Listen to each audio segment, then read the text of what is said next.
Suspense.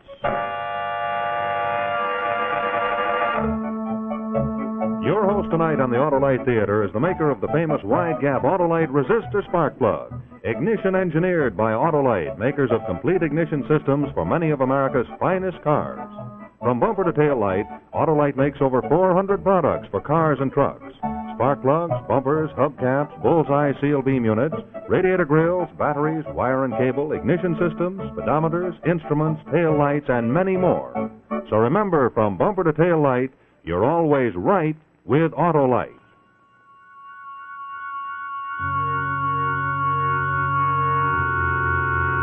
And now, Autolite and its 60,000 dealers and service stations everywhere present Suspense.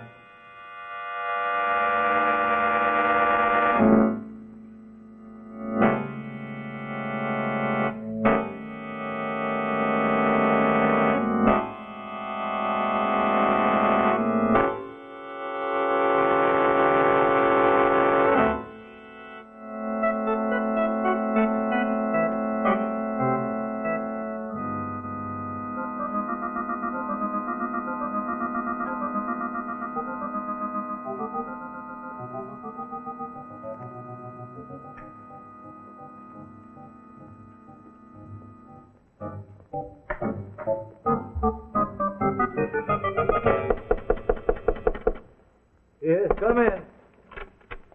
Oh, good morning. Oh, Mrs. Griffin. Has the mail come? There's nothing for you, Miss Crabtree. Oh, well, I suppose the rest of these applications will be just so much chaff in the wind, too. Well, that's what I came in about. I was wondering if we could have a little talk. Yes, I know. The rent, eh? More serious than that. Eh? I've decided I need the apartment, Mr. Crabtree, so please take this as 2 weeks' notice. Mrs. Griffin, this is my home. I've lived here for 15 years. The last year and a half practically rent-free. Yes, but you understand that you'll get it all eventually as soon as I get a job. You've been promising that for months. I can't gamble on it any longer. Yes, well, I don't know what further to suggest. You know that I have to meet my daughter's sanitarium expenses every month. They've got to be paid. My bank account is zero. I've borrowed to the limit on my insurance. And I've lost everything. I've nothing more to pawn. Well, then it's high time you cut your coat according to your cloth. I do. I deny myself everything. I walk everywhere. I don't even smoke anymore. Oh, trivial expenses, Mr. Crabtree. There's one major item you could cut down on. You could bring your daughter Anne home from that expensive sanitarium. There are state institutions that take care of mental cases for nothing. Never. I'll never send her to one of those places. She would die. I know she would. The doctor told me that only expert care and understanding treatment would pull her through. Well, you can't pay for those things any longer with your rent money. I don't want to behave like a dragon. We'll make it 4 weeks' notice if that will help any. But in 2 weeks I shall have to show the apartment to prospective tenants.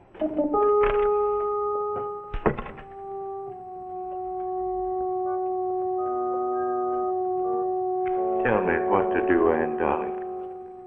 I'm at my wit's end. I'd willingly kill myself, but what good would that do now? No more insurance. What would become of you? Mr. Crabtree, this young lady's come to see you about an advertisement you answered. Oh, yes, of course. Well, come in, Miss... My name is unimportant. Oh. I'm merely a spokesman in this matter. And it's highly confidential. Oh, would you mind... Oh, well, I was just going. Yes, come in. Now, Mr. Crabtree, about your application. Oh, which one? You see, I've answered so many. This. Oh? Man wanted for hard work at moderate pay. Sober, honest, industrious. Former accountant, aged 55 to 60.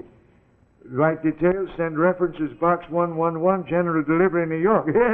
Yes, I answered this a month ago. I'd given up hope of hearing. It took a month to investigate you. Well, you must be thorough. My employer leaves nothing to chance. Oh. Tell me, Mr. Crabtree, Do you feel qualified to operate your own establishment? My own establishment? Well, I don't want to misrepresent my previous experience. You see, I've always been in a position of employee. For the last 20 years, I've been... Yes. We know the biographical details. Oh. Well, this particular job is a simple matter of regular confidential reports to be sent through the mail. You would have your own office and no supervision. What kind of confidential reports? On various important corporations.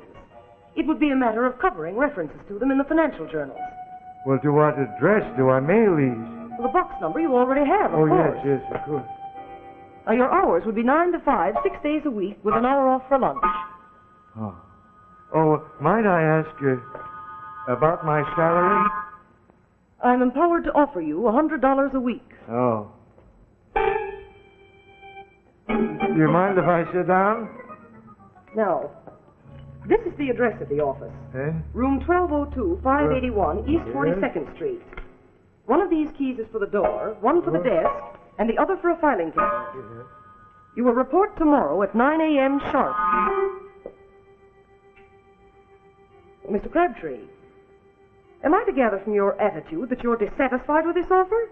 Oh, no. No, I accept with profound gratitude. We thought you would. Any questions? Well, yes. Who is my employer? It's necessary for him to remain anonymous, even to you. Moreover, the nature of your work is not to be discussed with anyone whatsoever. Oh, well, I understand. I mean, you may tell him, please, that I'll follow his instructions to the letter. Good. Yes. Now, as to your salary, it will reach you the end of every week through the mail, in cash. Yes. Goodbye. Bye. And good luck, Mr. Crabtree.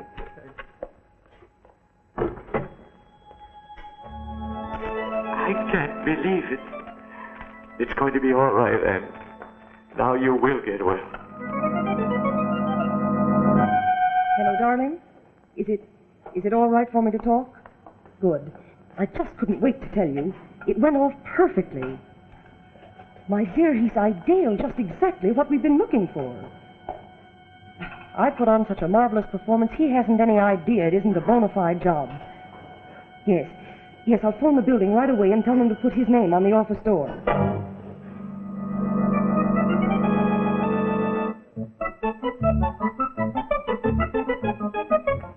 Well, managing director. I never thought I'd live to see that. Oh, my.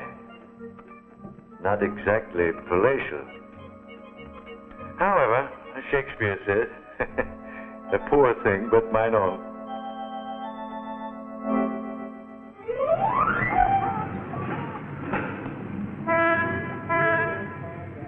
Bird's eye view of termites scurrying to work. Yeah, this makes me dizzy. Besides, it's very cold.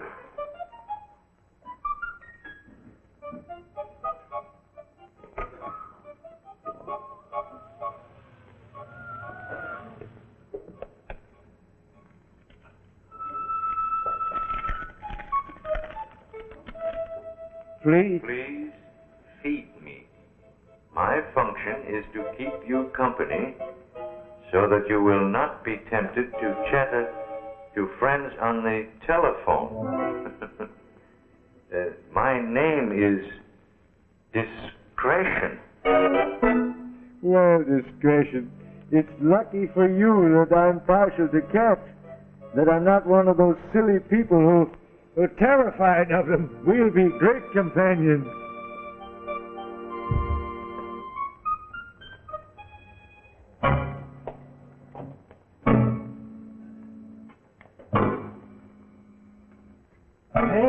Nailed to the floor. That's odd. Here. Hello? Mr. Crabtree, your employer's secretary speaking. Oh, yes. We wanted to check on your arrival. Is everything clear as to your duties? Oh, yes, perfectly. I'm very comfortable. Oh, but would you mind telling me why my furniture is nailed to the floor? No, Mr. Crabtree. That is one thing I cannot tell you. Oh, well, we put our foot into it that time, Kitty. Well, discretion, I suppose you don't realize that this is a red-letter day in history. January the 10th, Chester Crabtree, accountant.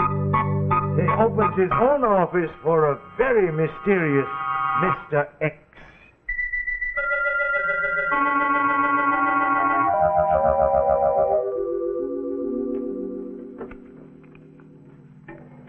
Well, listen to this, Pussy. Some optimistic person wants me to contribute to a fund for the revival of the 18th Amendment.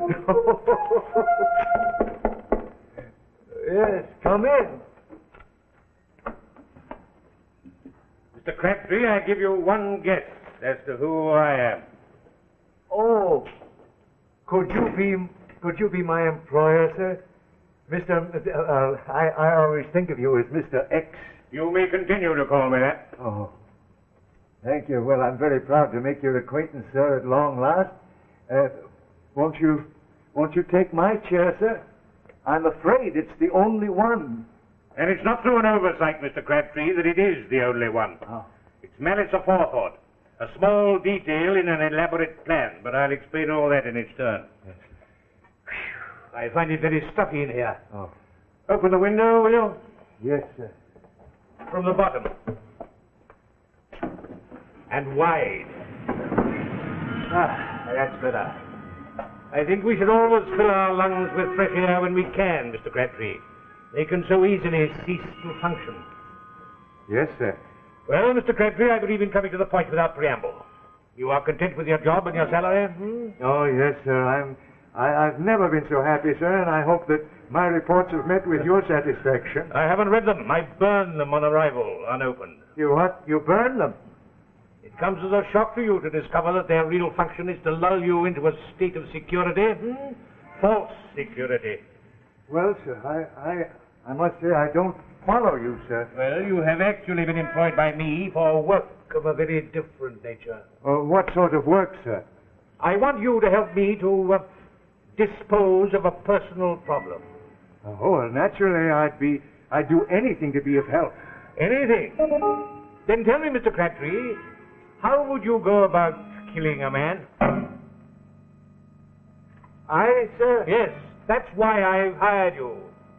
To carry out a very ingenious murder.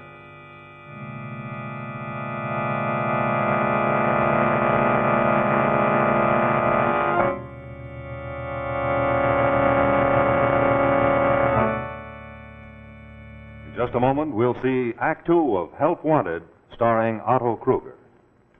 Friends, today I was thinking about all the summer driving that you're going to be doing very soon, and I thought, well, you don't want to have a lot of trouble with your cars, so by way of a bit of advice, I thought I'd tell you a little story about a man I know named Merlin the Marvelous. Merlin the Marvelous Magician.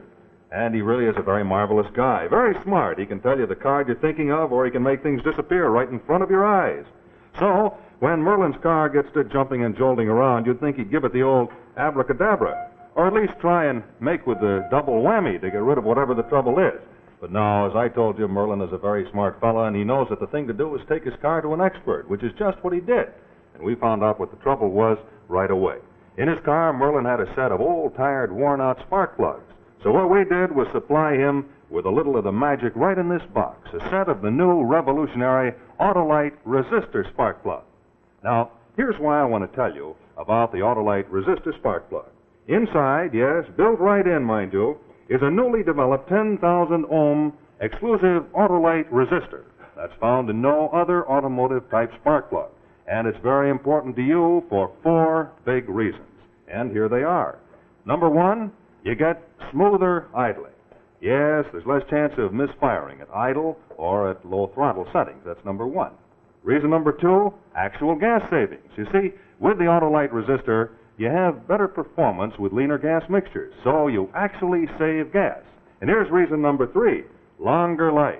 You see, that resistor means that the electrode, that's the firing tip that brings the spark into your engine, will last 200% longer and more. Reason number 3, longer life. And now here is reason number 4 of great interest to you television fans. With the Autolite resistor spark plug, you'll find that you get less television interference. So there, friends, you have 4 good reasons for remembering the name Autolite resistor spark plugs. Well, our friend Merlin, the marvelous magician, had very good reasons to remember the name Autolite resistor spark plug, because we went ahead and put a set in his car, and he was all fixed up, ready to go off to the magician's convention with a hat full of slick new tricks. And in addition to that, he has some really very good advice for you, and that is, you're always right with Autolite. Now, here is Act 2 of our suspense story, Help Wanted.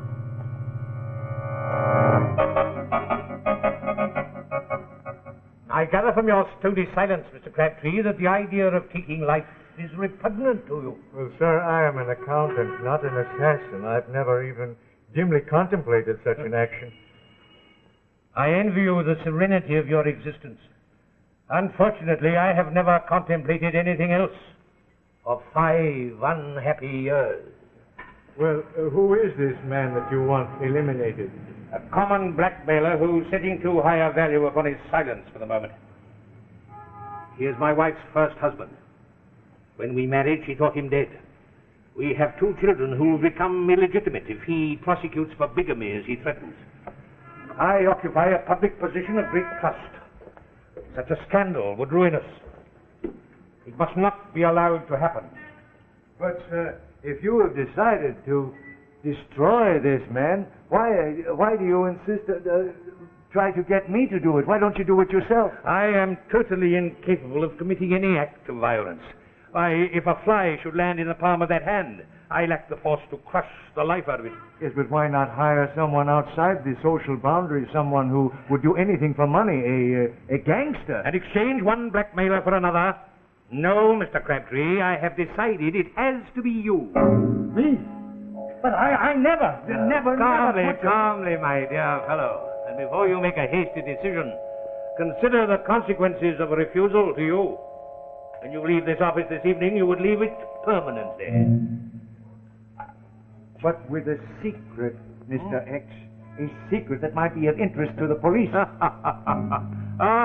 Oh, forgive me, my dear fellow. Forgive me, but I was visualizing the scene when you go to the authorities with this story of the fantastic demands made upon you by an employer who does not exist.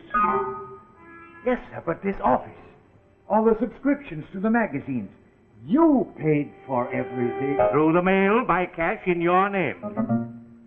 But then you inserted the advertisement in the newspaper. Anonymously. Of course, it would not be impossible for you to discover my real identity, but it would only lead you to an institution for the mentally deranged. Hallucinations, my dear fellow. But the lady who engaged me in your behalf was no hallucination. Quite correct, Mr. Crabtree. She was not. That was my wife. Disguised, of course. And I do not think even your landlady would recognize her again. Well, I still don't understand. Oh. Why you want to pick on me? Then I will explain. My advertisement was intended to attract the man to whom a steady salary might mean a matter of life and death.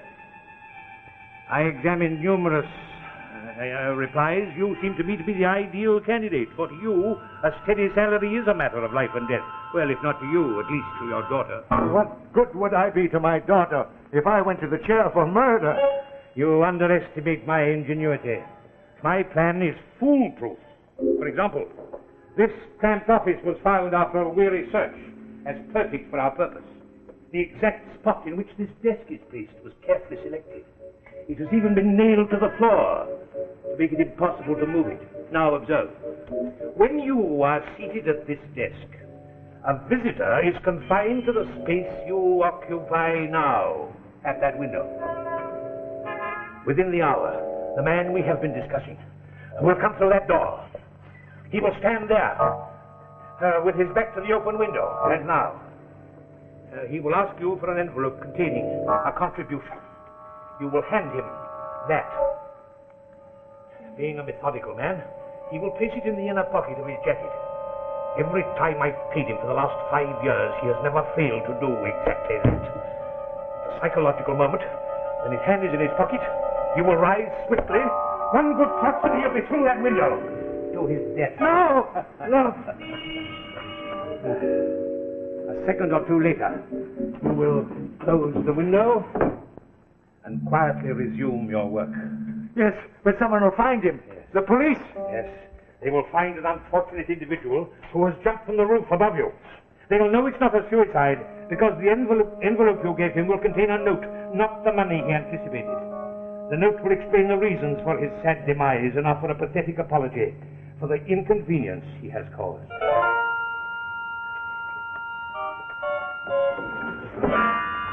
Now, Mr. Crabtree, if I am never blackmailed again, I shall know that you have carried out your function as my employee.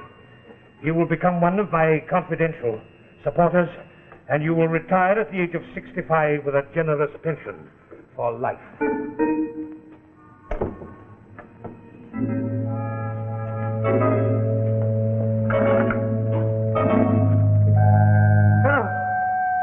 Police department. Why don't you bring your daughter Anne home from that expensive sanitarium? There are state institutions that take care of mental cases for nothing. In 2 weeks, I shall have to show the apartment to prospective tenants. Mr. Crabtree, I am empowered to offer you $100. $100.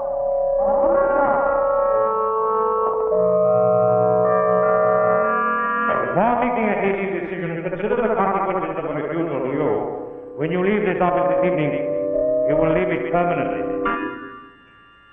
But you could become one of my confidential supporters and retire at the age of 65 with a generous pension for life. For life. For life. Come in. Mr. Crabtree, Yes. I am hoping, sir, to obtain a contribution from you. Sir, it is my... I know.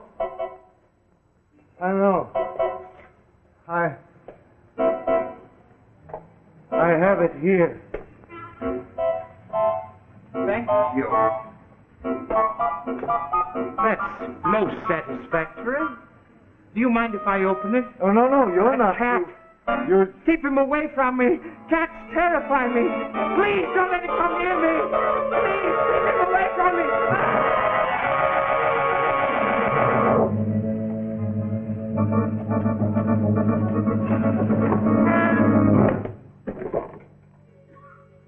I never touched him. I didn't have to do it after all. You saved me. I've got to get out of here.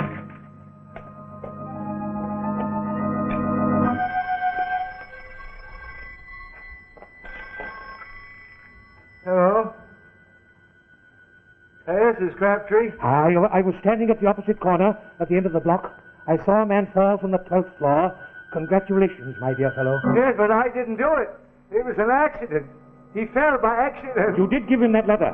Yes, I did, but I didn't touch him. He saw my cat and he became terrified and he backed up and he fell down.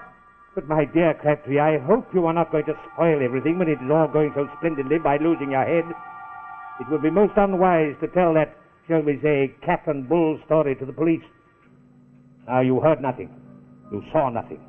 Go on quietly working at your reports. Yes, sir. Sir, but sir!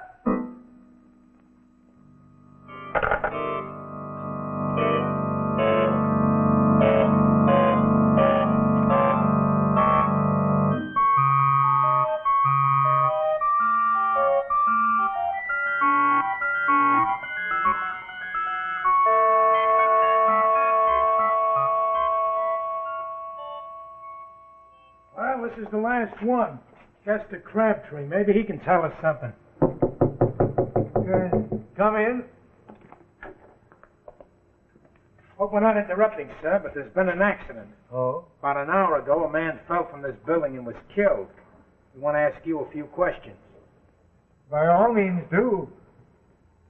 This your office? Yes?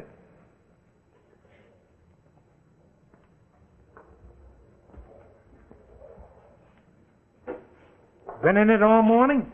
Yes?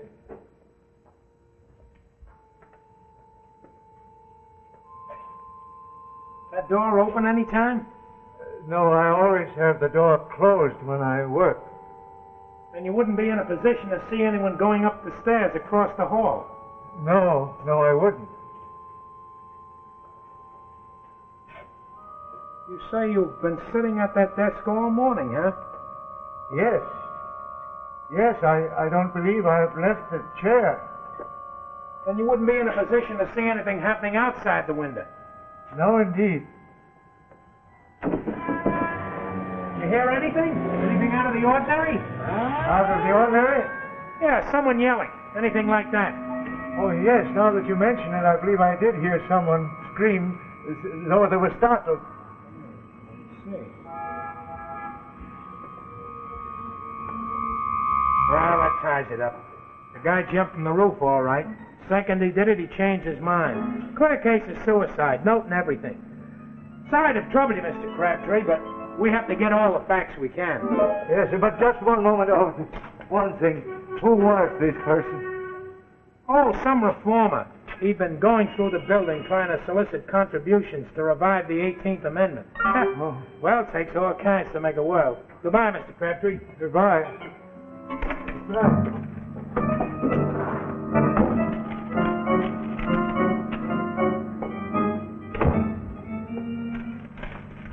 Mr. Crabtree, Yes? I've been informed by a certain party that you have a contribution for me. Oh. No. No, I gave it to the... No, sir. I have nothing for you. And I suggest that you go to the man you are now blackmailing and tell him that his perfect plan for murdering you has gone astray, sir.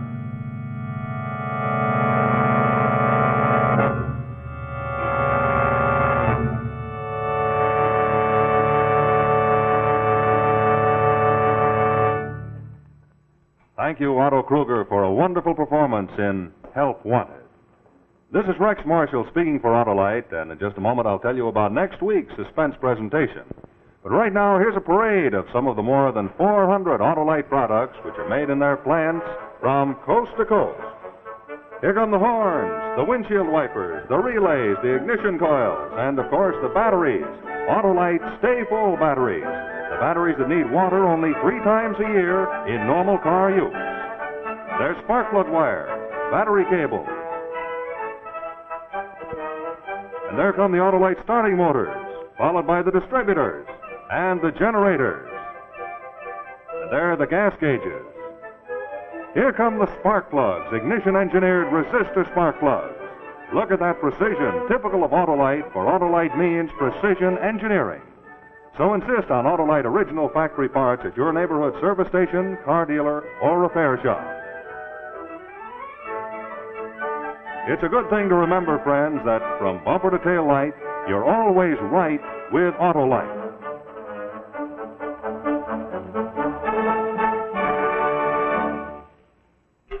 And say, have you sent for your Autolite key light? It's a pocket-sized keychain and flashlight that you can get for only 25 cents if you send the name and address of the place that services your car to Autolite, Toledo 1, Ohio. Your name and address and 25 cents in coin to Autolite, Toledo 1, Ohio.